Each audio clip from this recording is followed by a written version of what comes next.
What's cracking, big dogs? Welcome back to the channel. My name is Noah, and this is Bunkbed Breakdowns, despite the backdrop not being true to that name.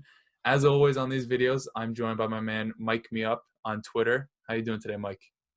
Doing good, man. Here on the weekend, we heard your advice. You guys want more content? We're grinding out here on a Sunday, bringing you guys more content. Content machines, the absolute definition of a content machine. These next few days or weeks or however we split up these type of clips, it's going to be kind of a bridge of the gap between film and analytics. We saw that a lot of people, they'll put up film reviews, and a lot of people like that, right? Like the Matt Waldmans of the world. They talk about guys cutting on a dime and all this different stuff that a lot of people like. A lot of people like ourselves go in depth on analytics and talk about broken tackles and all these different adjusted line yards and stuff.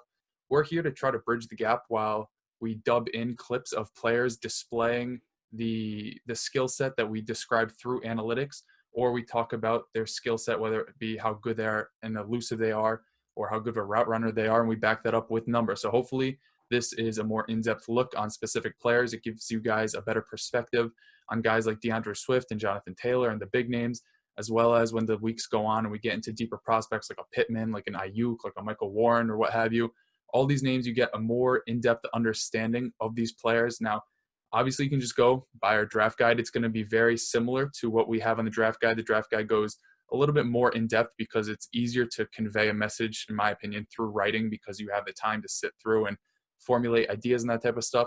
This is just short form versions of that. If you want to, listen to it podcast form, or you want to go on YouTube and see my hair flop around. And I know there's no bunk bed today for you guys to be amused by, but whatever you want to hear, as the draft guide is going to provide you a lot of content. This is going to give you a lot of content to work with. So we hope you guys enjoy it. It would be great to hear some feedback and some guys that you want to see in the upcoming episodes. I'll let you know that the guys we're recording today, and it's going to be released over the next few weeks, is Swift, Dobbins, Akers, Jonathan Taylor, not Brandon Ayuk, we're never talking about him, Jerry Jeudy, CeeDee Lamb, and Jalen Reagor. So basically the tier one running backs and receivers. We'll do quarterbacks. We'll do tight ends, even though we don't want to talk about them. We'll give you guys the big facts on those guys. So if you have any suggestions on who you want us to talk about next, I know Bush is already typing away about Henry Ruggs. But, we might just leave him off. But without further ado, we'll hit the intro, and we won't hit the intro for the rest of these guys. It'll just be clips. But that's all that rambling I got out of the way.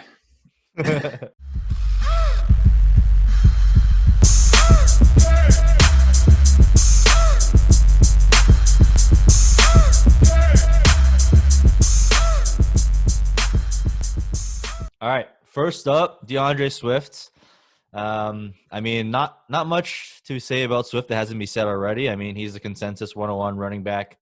He was my consensus 101 running back dating back to last year. I switched a little bit recently, but honestly, there isn't much separating the guys at the top. From my perspective, I love his versatility as a player. I think that the way I think about it is I think he has the safest floor of everyone in this class. He might not have as high of a ceiling as someone like Jonathan Taylor or Cam Akers, but I think he's probably the most pro ready, I would say, right? I think that comes with his receiving ability. The rest of the guys can't catch passes, but he's a true weapon out of the passing game. Yeah, and he's a 3-down threat. He can be there on third down to either pass catches. No, what I'm talking about. Passes. Catch passes or even pass pro. I think he's really the only one that doesn't have like major holes in his game. He's kind of really good at everything. He's not elite at everything, but I'd say he's elite at a couple things, and one of those things is his ability to stop and go on a dime. I say it all the time. Swift and Kenyon Drake have like two of the most dank dead legs I've ever seen. Like, these guys constantly leave defenders on skates. People will put Jeudy in that class, but I think it's a little bit different when you're, a lot bigger and moving at this size. So, yeah, that's what I think of when I think of Swift. What about you? Like, what are the things that draw you to him as your 101? Because I know you have him as RB1. As you said about his size, a lot of people may not expect him to be as big as he is. He is 5'9", but his BMI came in at the 87th percentile. So he definitely has that workhorse size. At Georgia, he wasn't necessarily used as a workhorse, but I think that's just a product of their system, right? We've seen Sony Michel go through there, Todd Gurley go through there, Nick Chubb go through there. None of them are 400 touch guys. None of them are Derrick Henrys. None of them are Jonathan Taylors, who we'll talk about in a second. So the size is definitely there. The 3-down skill set that you bring up is certainly there. I have a couple numbers for like how well he breaks tackles after the catch. His yards after catch per reception wasn't all that great, right? So that's not necessarily a knock on him, though, because the way that he's used in the passing game isn't as a screen receiver. He isn't just thrown to in the flats and you want him to create after the catch. He's used as a true weapon, running 20 yards down the field, making good catches, angle routes, what have you. So his yards after catch per reception was only 9.08, which ranked 35th. But if you look at his numbers last year, he would have ranked inside the top 15 in yards after catch per reception. So it's not like that's not part of his game. As per yards after contact per reception, he was elite. 4.17 yards after contact per reception, ranked 14th. Along with that, he broke a ton of tackles after the catch. So he's a very good receiver, and he's very good with the ball in his hands. You said he's got a dank dead leg. If you've watched The Walking Dead, that guy Herschel, he couldn't even stand up, no pun intended. He couldn't stand up to DeAndre Swift's dead leg. And on top of that, his rushing numbers, and I know we talked about this, his in-depth, like broken tackles and yards after contact on the ground wasn't necessarily elite. The only issue I have with that is yards after contact. The word is contact. When you're DeAndre Swift, you don't get touched very often, right? It's a good offensive line. And on top of that, when you're just juking guys out of their shoes and they're just retiring on the spot, you're not getting touched. So if you have an 80-yard run where you go untouched because of the offensive line, but also because of your ability in the open field, that doesn't help those numbers at all. But that's not a reason to write him off. That's not a reason to not be a fan of him, because he's been productive for so long. You don't make it to Georgia and you don't have 3 years of elite production without being a good running back. So as you said, there are really no holes in his game. For me personally, the top two guys are split between, like, it's splitting hairs at that point, because they're both elite. It comes down to draft capital, which I believe both will be either day one or very early day two picks. Whichever one lands in a better landing spot, whether it be, the Steelers, San Francisco, Seattle, it's who I'm going to end up having at the 101 right now. Right now, for me, it's Swift, just because I think he does have that higher floor with the receiving ability. That's not to write off Jonathan Taylor, but overall, he seems to be a no-miss prospect, especially if he's taken as highly as he is, because we all know, it's speed score, it's draft capital, it's landing spot, it's college production, and DeAndre Swift really has it all. Yeah, I mean, he was a big winner, I think, from the combine. I was not expecting him to crack 4.5. I thought he would be in that 4.51, like 4.53 range, because he doesn't look that fast on He doesn't. He doesn't on tape, run right? away from people with straight speed. Yeah. He just breaks out, and he'll take a run for 30, 40 yards, but you don't see that breakaway speed. Him running a 4.48 it's huge for him. Yeah, and I think you touched on a pretty important point. Like, you have to be touched to break tackles, right? And people love broken tackles. I know it's like a stat that everyone obsesses over. And, at the end of the day, like, I mean, I would rather have my guy work well in space and just not be touched. Like, another really good example of someone like that who doesn't really get talked about much or much buzz. I think you liked him before, but it's Philip Lindsay, right? Like, if you look at Philip Lindsay, he's not a tackle breaking machine, but he knows how to work in space really well to get the yards after close. I think yards after close is like a cool metric. Unfortunately, not something we have for college, but something you can track once they get into the pros. And like, from that perspective, I think Swift is like, he's not a Kareem Hunt where he waits for guys to hit him and then breaks like 5 tackles. I think he's probably more like running into tackles. Yeah, not Benjamin looking for contact or running into tackles. He's more like that Dalvin Cook mold, right? Where he'll like juke you in the open field. Mm-hmm. He'll basically set you up one way and go the other way, and he cuts really fast. So I think that's what I think of when I think of Swift. Is that your comp for him, Dalvin Cook? It wasn't the comp is Matt Forte, but I think he's much closer to Dalvin Cook than he is to like Zeke personally. Yeah. I know Nick has him as Zeke, but to me he's more Cook than Zeke. Yeah, to me, he's a little bit of like a D'Angelo Williams, not like a LaShawn McCoy, but not necessarily as elusive, but somebody who can be used in both assets of the game and be very good in both and bring fantasy value. Every name we just brought up has been a very good fantasy asset. He's somebody who can walk into the league and catch 60 balls as a rookie. Yeah. And one other thing is I'll highlight, and this is something that I'll probably reference a couple times.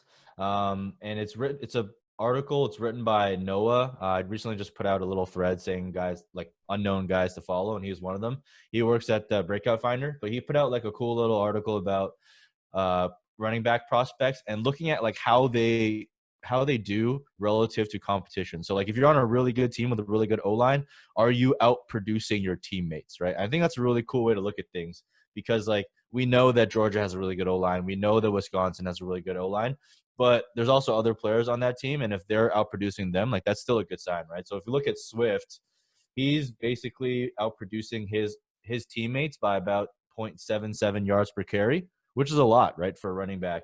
And then in terms of his chunk rate, which is like runs greater than 10 yards, he's at 3.77% above his teammates. And then his breakaway rate, which is like the 20 yard plus range, you're looking at 2.4% above. So he's like a really good prospect. In terms of his rushing efficiency score, he actually got second behind Antonio Gibson, the god, which no Love one that is man. We'll touching. talk about him later. We'll talk about him at some point. But yeah, I think just like analytically, he's there, film is there, and these are like the kind of things I really love when the analytics guys and the film guys kind of all like the same guys. Those are like the really, high ceiling home run hitters that you're looking for. Yeah, especially like we said it before, there's really no holes in his game. When you can catch passes, even if you're not a great runner, like we see a James White. I'm not comparing him in any way, but somebody who can just catch passes at that level is going to be fantasy relevant. To be able to run on the ground in the SEC, albeit behind a really good offensive line, but just being able to show that ability is going to be huge for Swift at the next level. He's probably going to be drafted to be maybe not a workhorse because we don't see that all too often, but definitely a number one in a backfield. And that's enough for me to believe he can return top 12 value as early as his rookie year. If he lands in a Kansas City or one of the teams I mentioned earlier, I don't know. He could push for maybe top 5 as a rookie. And I know that might sound like a bold take, but with his skill set, with his ability and a pending situation, if it's good, I could see him being very, very valuable. Yeah, he's a let's talk a little bit about that, right? Like, what do you think is the best landing spot for Swift? Like, regardless of like, let's not try and like guess where people are going to go because we're not mock drafting experts. Although I would venture to say that nobody's a mock drafting expert, everyone's just guessing. But let's think about this. Like, draft capital aside, like, what would be your perfect fit? Like, where do you think he goes best? His skill set, what coach, what scheme? I would have said the Chargers, but Austin Eckler is there, but just how often they throw to the running back position and how they have a pretty good offensive line in terms of run blocking. That would be a really good fit for him. Pittsburgh, I think, would be a good fit. They have a good offensive line. They use James Conner a lot out of that backfield. I think they would be good for him. Seattle, they don't throw to the running back as much as I would like, but they have a good offensive line. Off the top of my head, those are who I think of. Anybody who has a good offensive mind that wants to use running backs out of the backfield is somewhere where I'd like to see him because I have no doubt he's gonna be drafted to be the number one runner on that team as well. Yeah. My dream spot, and I know it's not going to happen because I think they only have a first rounder and like fifth rounders, would be like the 49ers. Like, I would love to see how Shanahan deploys Swift in space. Yeah, I'm leaving that for Antonio Gibson. But Oh yeah, that's right. That'd be sweet too. Just like anyone that's really good at scheming their players into space.